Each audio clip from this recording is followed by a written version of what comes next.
You're listening to the Breaking Through Our Silence podcast, where we have open and honest discussions about the topics of sexual assault and domestic violence. We'll hear stories, share experiences, discuss topics, and empower champions together. And now, Marissa F. Cohen. Hey guys, welcome back to Breaking Through Our Silence, the podcast. April is Sexual Assault Awareness Month, and for the month, I wanted to speak with champions, people who have overcome their abuse and are now working to change the world for survivors to help them become the champions of their stories. I want to celebrate taking our lives back and hopefully encourage others to do the same. With us today is my dear friend, Nana Ponceleon.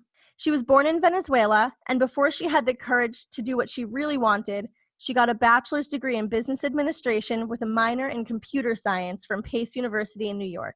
She worked in sales and marketing in several companies, including Microsoft, for over 11 years. Today, she's a full-time actress in New York. She has worked in over 27 films, short films, features, and TV shows, and many commercials and plays since graduating from Stella Adler.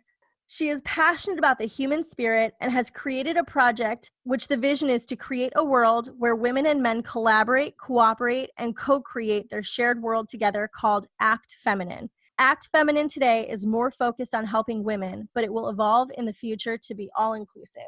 Thank you so much for being here, Nana. I'm so excited to talk to you. Oh, no, not as much as me. Thank you for inviting me and thinking of me. Anytime. So Nana and I met at a Tony Robbins retreat, and we instantly clicked and fell in love, and I adore her. I watch her Act Feminine videos on YouTube all the time. Every time they're on, every time she puts out a new one, I'm probably like the fifth person to watch it. Sweet. You're so sweet. Thank you. Of course. And thank you for being here today and sharing your story. You were telling me before we started recording that this is the first time that you're publicly sharing your story, right? This is absolutely correct. It's like a coming out of the closet for me. How do you feel right now? Nervous. Excited, but nervous. Understandable. Just know that you are sharing with a supportive community, and we're here to empower you. And I'm really honored that you chose me and Breaking Through Our Silence to be your coming out party. Well, I guess the title is perfect for me today. Well, I'm glad you're here. So let's get started. Would you mind telling us a little bit about your story, or as much of your story as you're comfortable sharing? Okay, so as you said, I'm from Venezuela, but I moved to Baton Rouge because that's where my dad went to school at LSU, and I have dear aunt, my mom's family there who moved when I was very little, and I decided to go to LSU as well. I met this man. We got married at 19 years old. I was a baby, and he's from Venezuela too. So I moved to New Orleans because my boyfriend, new husband at the time, was working there. And 4 months into the marriage, we got married December. And in April, I walked into my apartment coming back from school, and this man was inside the apartment. Initially, he said that, where's the money? It looked like a robbery. But eventually, it turned into a rape. And my life just got, I don't even know what the word is, but I guess transformed, changed in an instant. It became a before and after.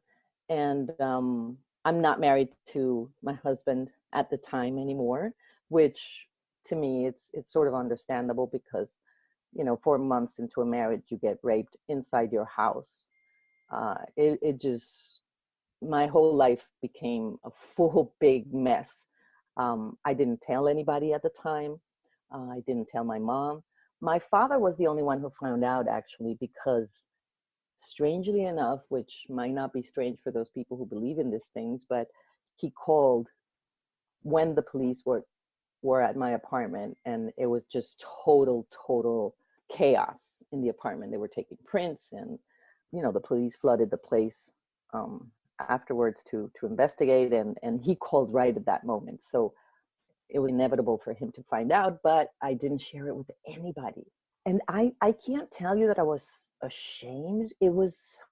I think I was numb more than anything. And probably that's what made me not want to share it, because I literally didn't know what was going on. It was like this weird feeling of being here but not being here. I don't know if I'm making sense. No, that makes total sense. It's like it's dissociation. Yes. You know? That, I think that's the perfect word. Yes, you're totally correct. Which I can do very well, and I think that was my survival mechanism. That makes sense. And it's super common. A lot of people will dissociate, especially during intimate moments or moments of chaos and confusion. They just like leave their body. Yes, that, oh my God, it's so funny that you say, well, not funny, amazing that you say that, because after the rape, he was still in the apartment. And well, I was totally, I was tied up, and he knew what he was doing. And I remember thinking in an instant that, and with the most peaceful feeling, which was the weirdest thing, I remember saying to God, I get emotional. That's okay. Yeah, you can take me now. But it was so peaceful though, Marisa. It was so strange, because it really was like I was feeling an out of body experience. Like I literally went into this place of total peace, which is so weird. And it wasn't a white tunnel. It wasn't that kind of thing, no white tunnel or anything. Actually, it was very black. To, everything I saw or I felt was in my mind. And someone who I love dearly, also from the Tony Robbins community, she's an amazing, amazing woman, Jessie Childs. She said to me, that is exactly what you're describing that you felt is exactly what we strive for through meditation and through wanting to go into this oneness sensation. Because I literally felt like my body was not there, and I was in this black space where everything was like suspended, and I felt nothing. But the nothing wasn't like, it was peace. And that's why I kept saying, God, you can take me now. You can take me now. It's okay. It's done. That's so scary, So you were totally at peace with that, but With leaving, with going, with dying. Yeah. And I'm sure that's a relatable feeling for a lot of people, especially in something that's as intense or violent. Yes, and I think also because also I didn't know what was going to happen, because he was still in the room, and I didn't know if he would kill me, if he would rape me again, if I had no idea, because I couldn't see. So it was this feeling of, I don't want to go through this again. I'd rather die. Thank you so much for sharing that. It's such a tender, sensitive moment, and thank you for being so vulnerable with us. I just think it's so important that people know that, after such a traumatic situation, that there's a myriad of ways people feel. It's not like everyone immediately goes to telling people or anger. There's a whole, you're human, so Yes. everything you experience is so personal. And thank you for being so candid with us. That's, really, really helpful.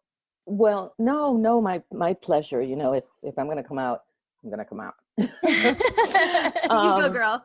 Yeah. And to me, now that you say anger, that anger was and has been an emotion not readily available to me through this process.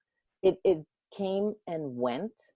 And that is very strange, because when I used to think of rape, I would think, okay, the emotion is anger, the natural one, and that the one that you would live in at all times. And it wasn't for me, but I think it was my ability to dissociate. I was very good at that ever since I was a girl, actually. And this has nothing to do with the rape. Whenever something emotional and stressful came into my life, I was able to sort of detach and literally go into this place of feeling nothing. And I think it came handy in this situation, because And I talked to an expert from Columbia University here because I worked in a project. I was blessed to work in a project on grief therapy. Though it's not for rape victims, it's for parents who have lost children. I asked her and I said, listen, there are parts and there are things I don't remember. And I literally don't remember. Like no matter how I try, I don't remember. And she uses in grief therapy, taking the parents through the whole process, remembering every single detail.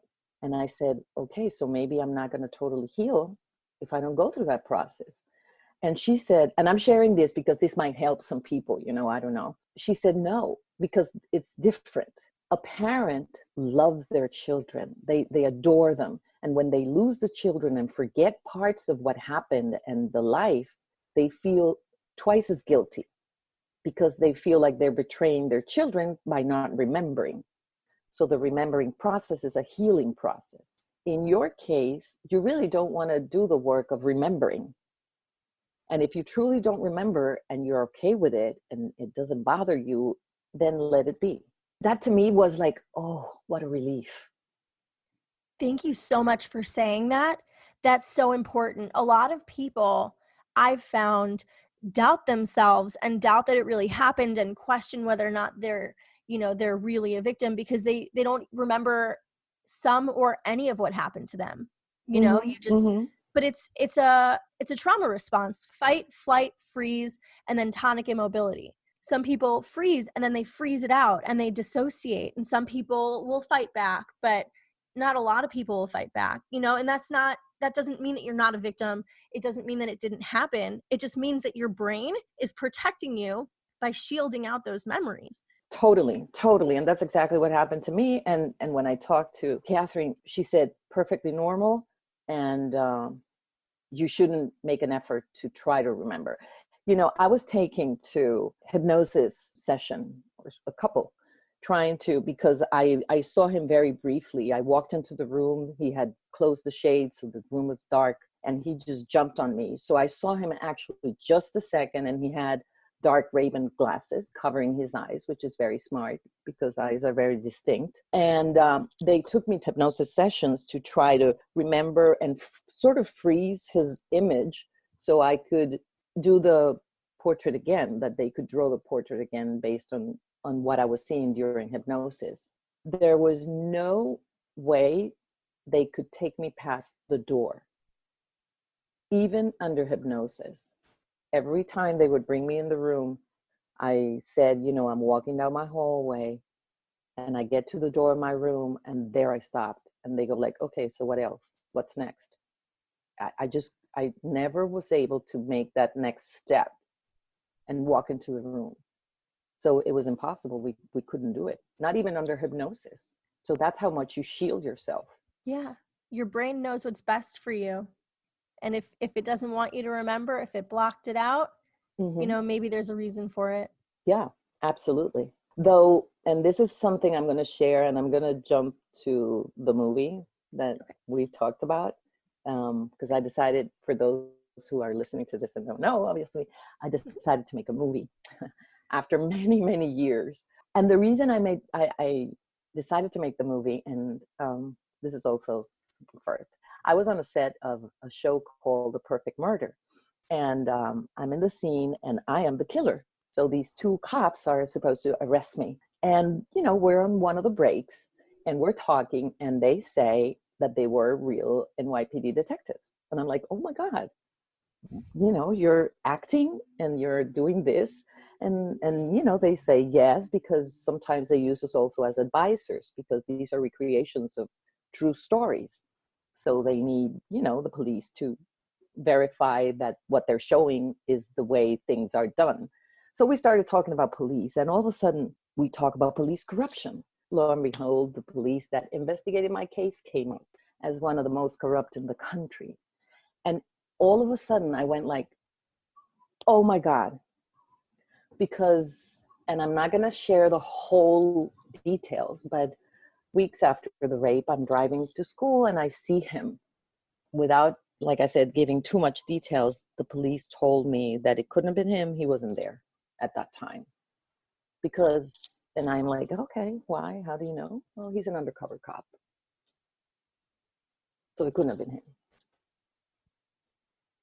I am 100% sure that it was him. Same hair, same Ray-Bans, glasses. You're around my neighborhood. And when these guys are telling me this, I went like, oh my God, this is what happened. And at the time, I had no representation. It was just my husband and me, two young people who were from Venezuela. And why would we doubt what the police are telling me? And I just let it be and moved to New York to live a better life, because I literally couldn't live there. It was too tough. And for me, different than sometimes for other people, of course, I just couldn't walk into my apartment. The fear was being inside the house instead of outside on the streets. That is not a good feeling. No, I can't even imagine. It's supposed to be your safe haven, and it's where you're feeling the most vulnerable. Oh, it was terrible. I had to buy a dog. I bought a German Shepherd at the time. And until I heard Max barking, I wouldn't go in. I had to check everything in the apartment, under the bed, in the closets, before I could sort of relax. That's such a system, that it's so uncomfortable, and feeling that fear in your home, I couldn't imagine. Yeah, it was that's why, it's like your life just goes inside out in an instant. It's like relationships change, your relationship with the environment changes, everything. So let's talk a little bit about the movie you're putting out. You're putting out a short film. You wrote it, you're acting in it, and you're co-producing it, and it's about your story. Right. So this short film is just going to be, I'm calling it, people call it a teaser, because the movie that I want to make is the feature film. This one is just to start creating awareness on this and what happens to a person when they become obsessed. It's a little bit about justice, but it's also about healing. It's about her obsession of reopening the case that drives her a bit crazier, and how that doesn't necessarily heal you, though of course justice is justice, and it has to happen. It's not the healing. What I found is that it's not what it heals you. I can put him in prison and still suffer every day. So for me, it was like a reveal. So this short film is more focused on that, because I initially got very upset and very angry, and I wanted to reopen the case. And I'm not going to explain all the details of what that entitles and whether I'm doing it or not, because it's very easy today. They have my DNA and I have a suspect identified. So it's very, very easy. You do those tests, period, done. So anyway, I got very angry, and then it just dawned on me that whether he's in jail or not, my process is my process, and the healing comes from another place, from within. 100%. 100%. People who have not gone through this will often say, well, if you put them in jail or if you make a report, it'll make you feel better because you'll know they're behind bars and they can't hurt other people.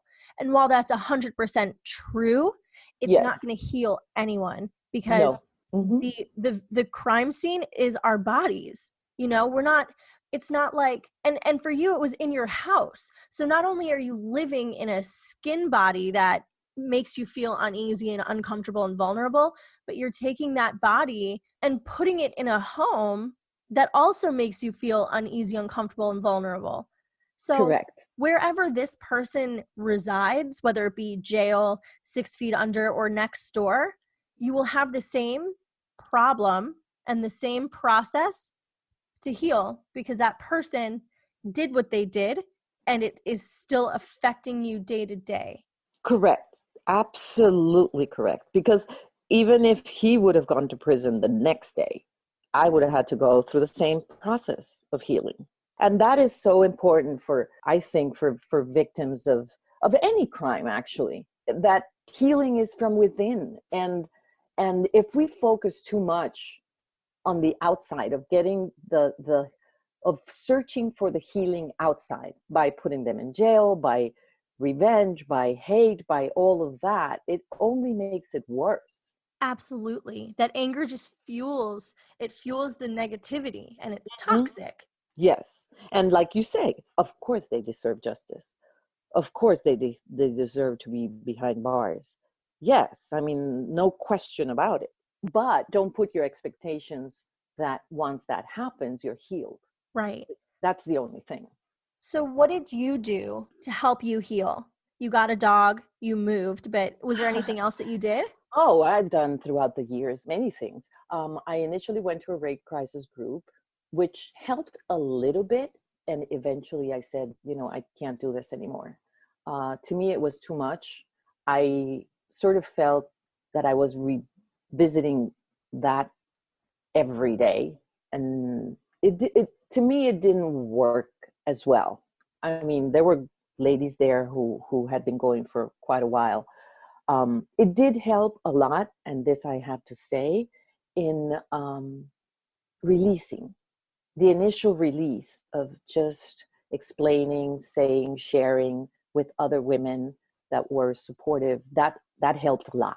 However, it got to a point where, okay, I released, I've said it a million times, I've described what I remember, but it was hurting me too much. So I stopped. Then after a couple of years, after I graduated, actually, I moved from there to New York, like I said, to start a new life. I ended graduating here in New York, and I went back home after graduation. I started therapy there. My mom had gone to therapy for her divorce, thank God, bless her. And I started with that therapist. It took me 6 months before I started talking about it in therapy. It was group therapy. First time I ever heard of something like that. Powerful, powerful kind of therapy. And 6 months in, he says, okay, Nana, so when are we going to talk about this? And I'm like, yeah, well, maybe next session. But this problem with my mom and my soon-to-be ex-husband, blah, blah, blah, blah. And he just took a sweater out of his neck that he always had, started to wrap it around, and just jumped on me. And he created Oh, he connected me with the moment. okay. He just jumped on me as if it was attacking me, and I just couldn't breathe. It was horrible, horrible, but it was the only way to get me started on talking about it. And so I started working on it there. I ended up getting a divorce because, like I said, it was, our marriage just couldn't survive that. It was too much. So I got a divorce, but I got better through my therapy. And then over the years, it's been just healing in the sense of first being very clear that it wasn't my fault, because I went over this a million times. Did I leave the door open? Because I went into the apartment, went back outside to look for my mail, and then came back in. And I blame myself for leaving the door open for years. An NYPD detective here, someone else, not the ones on the set, told me he had been watching you for a while. This was not a robbery who turned into a rape. And that scared the hell out of me, thinking that this person had been watching me and then one day decided to do it. It's a very scary, scary thing. So that, I had to deal with that. So I didn't feel paranoid that everybody was watching me all the time. But it's been a process, between therapy and just awareness. The Act Feminine project has helped a lot also. Tell me about that project. Okay. So the project, very quickly, because I know we're probably on time, but it's about connecting women with their femininity. And of course, after hearing the story about the rape, you can imagine why I was probably disconnected with my feminine. But the truth is, I wasn't just because of the rape. I realized that I had been disconnected from my feminine side basically all my life. I've been very masculine energy oriented all my life. My dad was my hero. I wanted to be with him all the time. There was no brothers in the family. And my dad was those fixing cars and doing things. And for me to be with him, it meant that I had sort of to become his boy. So I did that all my life. And my mom wasn't the best role model for feminine side. And I want to clarify this. This is not about nail polish or heels. It is about the energies that we all humans have, the masculine and the feminine, or the yin and the yang, and people call it whatever name you want, but it's just these two polarities that we all have inside. You know about this because we do it at Tony's events and talk about that. Yes. So actually at a Tony event was when all of this dawned on me, because I got married again. I'm divorcing my second husband after 25 years. And this has a lot to do with it. I was mostly in my masculine, which meant our roles were reversed, and I wasn't fulfilled as a woman. So I decided to create the Act Feminine because I see so many women out there, and they don't have to be abused to be in this. Feminism and extreme feminism with social environment, with the economy, that it's fully operating on masculine energy, makes us women just become fighters and hunters all the time, and little time for the feminine, which is what heals us, which is what takes stress out. And this is not said by me, that, you know, many experts are talking about this. When we don't go to our feminine side as much, or at least half and half, we get sick, we get stressed beyond what is normal stress and stress that you can handle. We get sick. More women are dying from cancer than ever before. Heart disease is the number one cause of death. 2/3 of women, 2/3 of people with mental illness, Alzheimer's, dementia, are women. 2/3.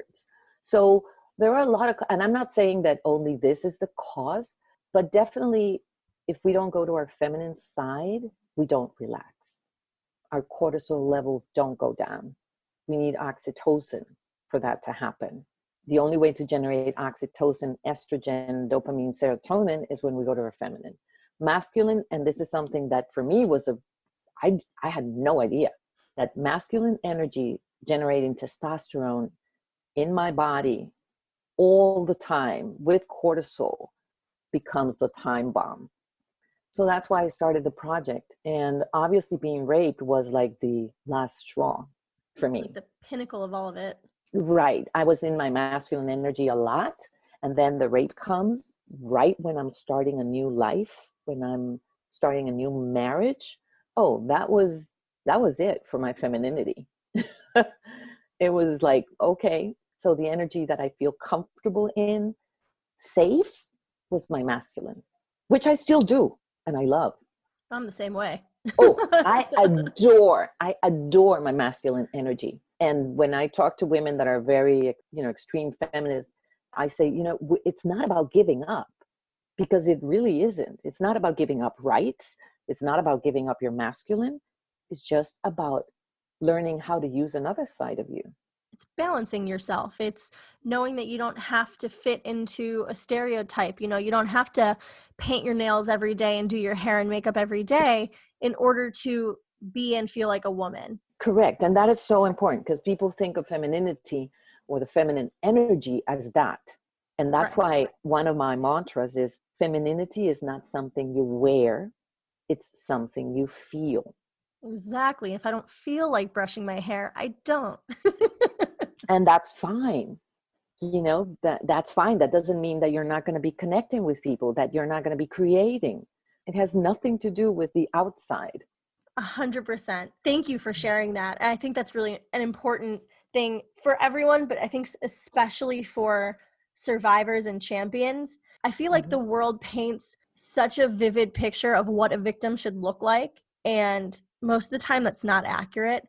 So I think at least we get really confused and feel like we're not victims, or we don't deserve happiness, or we don't deserve to feel better because, well, it wasn't that bad. But it is that bad. It's always that bad. It doesn't matter what the situation was. And being able to engage both sides of your energy I think allows us to be more forgiving of ourselves and more tolerant of our own processes. Absolutely. Absolutely. You just said something that made me think even further of this feminine masculine energy for victims specifically. Because when you were describing that, I felt this my heart jumped a little bit. And I said, okay, Nana, why? This just happened in 2 seconds ago. And it happened because, in a way, what you're saying is so absolutely spot on. If you're a victim, in your mind, at least I felt that way, I can't be happy. I can't enjoy. I can't flow, because then what kind of a victim I am? Nobody's gonna feel sorry for me. They're not gonna love me. They're gonna say, oh, really? You were abused? You lived, you don't look like it. Right. Right? Oh, if you were a real victim, you'd be crying. You wouldn't talk about it. Well, no. I mean, that's not true. People talk about it. Or you wouldn't be happy. Right. You smile. You're not a victim. If you were really raped or abused, you wouldn't be smiling or laughing. You know, and that's not fair to victims. It's not fair to paint that picture on them because it deters people from speaking up. Correct. Now, I'm going to tell to every victim out there, the power from within of being happy and feeling joy and pleasure, though I was victimized, that is the true power. That is the true revenge, if you want any kind of revenge. My revenge is, I am the woman I am today because of what happened. And I have no doubt about that, Marisa. Yes. No doubt. Yes. Zero. I say the same thing. You Zero. know, I'm not happy about what happened to me. It's not like I celebrate it, but I celebrate the person I became because of it. Yes. Thank you, Nana. Yes. Totally. And I say it over and over, like not everybody, well, very few people know about this, actually, compared to the people I know. And some people are going to be very surprised, but I always say that I used to say it with the therapy, right? The therapy that I did at that time made me into the person that I am today. Of course, they didn't know that I went there because of the rape, but it is. I mean, I am this woman that I am today, sharing this, being able to teach this, being able to help other women because of what happened. And like you say, happy? Of course not. I mean, it was years of hell, months of hell, of crying. And, you know, I cried enough already. It was hell. But this heaven that I'm living in and striving for every day came out of that. And I'm grateful and blessed. Thank you so much for being here. And thank you so much for all the beautiful advice and words of wisdom and strength that you embody and gave to us and all the survivors and champions out there. I am so honored to be your friend. And if you need an extra or something in your movie, hit me up. Oh, listen, for the feature, we'll need a lot of people and help. Yes. Perfect. I'm in. Sign me up. Awesome. I'll take your word. I'm gonna put that on the paper. Perfect. Thank you for listening and supporting survivors and champions all over the world. When we can encourage survivors to speak out about their abuse, we are slowly but surely changing the world for survivors and champions everywhere. If you're interested in supporting Nana's cause, you'll find a link below to the Kickstarter for her movie. Thank you again so much for supporting me, for supporting Nana, and for supporting survivors everywhere. Talk to you next week. You've been listening to Breaking Through Our Silence with new episodes every Wednesday. Don't forget to rate and share this podcast. Stay in touch with us and have your voice be heard.